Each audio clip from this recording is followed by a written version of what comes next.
Hello guys, welcome back to my channel. তো আশা করছি তোমরা সবাই ভালো আছো আর আমিও ভালো আছি। তো সকালবেলা উঠে এই যে ছোলা ভেজানোর জল আর ছোলা খেয়ে টানা চলে গিয়েছি রান্নাঘরে। যেহেতু শ্বশুর মশাই মাছ এনেছে, চিংড়ি এনেছে, ওগুলো কিন্তু কাটাকুটি করতে হবে, মানে আমি করব আর কি। আর আজকে যেহেতু একটু তাড়াতাড়ি রান্নাঘরে ঢুকেছি, তার কারণ আজকে একটু কলেজ যাব।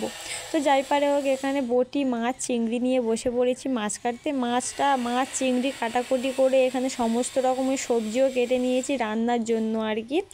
তো আজকে তাড়াতাড়ি কলেজে একটু দরকার আছে, ওই জন্যই আমি সকাল সকাল উঠে খাওয়া দাওয়াও করিনি, রান্নাঘরে চলে এসেছি। তো এখানে দেখতে পাচ্ছ সমস্ত কিছু, যেহেতু আমি রান্নার জোগাড় টোগাড় আমি শাশুড়িমাকে করতে দিই না, আমি করি, ওই জন্য এই যে সমস্ত জোগাড় করেই কিন্তু আমি রান্নাঘরে ঢুকেছিলাম। আর এখানে মাছ চিংড়ি সব কিছুই ভেজে নিয়েছি। আর মাছ চিংড়ি বলতে কালকে যেহেতু বৃহস্পতিবার কিছু রাখবো না, মাছ ভাজা বলো চিংড়ি ভাজা বলো সব কিছুই আজকে রান্না করে নেব। ওই জন্য এখানে মাছ দিয়ে কাঁচকলা আলু দিয়ে এখানে তরকারি বানিয়েছিলাম একটা। আর ওদিকে বাঁধাকপি, কাল রাতে চাউমিন আমরা পিকনিক করেছিলাম, তার থেকে হাফটা বাঁধাকপি গাজর এগুলো বেঁচেছিল। তো ওই জন্য ভাবলাম যে চিংড়ি এনেছে যেহেতু আর মাছের তেল ছিল একটু, ভাবলাম ওইগুলো দিয়েই চচ্চড়ি বানানো যাক। তো এখানে আমি রান্না বান্না কিন্তু একদম কমপ্লিট করে নিয়েছি 9টার মধ্যে। আর 9টার পরে আমি কিন্তু এখানে পান্তা ভাত ছিল, যেহেতু পান্তা ভাত একটা মাছ ভাজা একটু চিংড়ি ভাজা দিয়ে খেয়ে নিয়েছিলাম। তো খাওয়া দাওয়া করে এখানে স্নান করে চলে এসেছি। আজকে যেহেতু শ্যাম্পু করেছি, চুলটা আমাকে ছেড়েই যেতে হবে, কিছু করার নেই।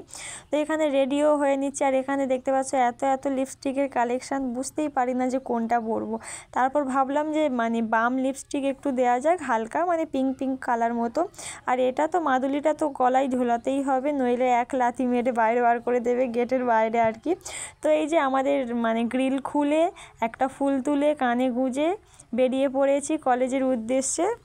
তো এখানে এই যে আমার শ্বশুরবাড়ির কাছাকাছি, কাছেই বাড়ি, শ্বশুরবাড়ি পাড়াই বলতে পারো আর কি। একসঙ্গে পড়ি, একসঙ্গে সাইকেল নিয়ে চলে এসেছি। আর এখানে এই যে কাজকর্ম সেরে নিয়ে একদম টানা বাড়িতে চলে এসেছিলাম 2:30টার সময়। তো 2:30টার পর থেকে আর কোনো রকম আমি ভিডিও করতে পারিনি, কারণ শরীরটা প্রচুর ক্লান্ত লাগছিল। এসে একটু ফ্রেশ হয়ে চোখে মুখে হাতে জল দিয়ে আর কি, খাওয়া দাওয়া করে আর একটু শুয়েছিলাম। শুয়ে ফোন ঘাঁটতে 3:30টার সময় কখন ঘুমিয়ে পড়েছি বুঝতে পারিনি। উঠেছি সেই 5টার সময়। তো 5টার সময় উঠে এই যে বাড়িতে টুকটাক যে কাজ থাকে আর কি, ঝাড় দেওয়া জল আনা, ওগুলোই করে বাইরের দিক থেকে একটু ঘুরে ঘাড়ে এসে এখানে প্রায় বাজে 7টা মতো। তো ভাবলাম যে 7টা যেহেতু বেজে গেছে আর তরকারি আজকের করতে হবে না, তরকারি দুপুরের তরকারি কিছু আছে, ওটা গরম করে নিলেই হয়ে যাবে। ওই জন্য ভাবলাম যে রুটির জোগাড়টা করে নেওয়া যাক। আমি যেহেতু একাই করি, ওই জন্য আগে থেকে রুটি তৈরি করে বেলে রেখে দিয়ে আর ওইখানে গ্যাসে গিয়ে সেঁকে নিই। তো যাই পারে হোক, সেরকমই এই যে রুটি ডো করে এখানে বেলেও নিচ্ছি। আর এখানে রুটিটা সেঁকার আগে এখানে একদিকে আমি তরকারিটা গরম করে নিচ্ছিলাম আগে, যেহেতু অনেকটা সকালে রান্না করেছিলাম ওই জন্য। তারপরে এখানে 7:30টার মতো বাজে আর একটু খিদে পেয়েছিল। আর চা তো টুকটাক খাই, এখানে একদিকে আমি রুটি সেঁকে নিচ্ছিলাম আর একদিকে চা করে নিচ্ছিলাম। তো চা করছিলাম, রুটি করছিলাম, কারণ রুটিটাও হয়ে যাবে আর চাটা খেলে তাড়াতাড়ি খাওয়া হয়ে যাবে, রাতে তো আবার খেতে হবে।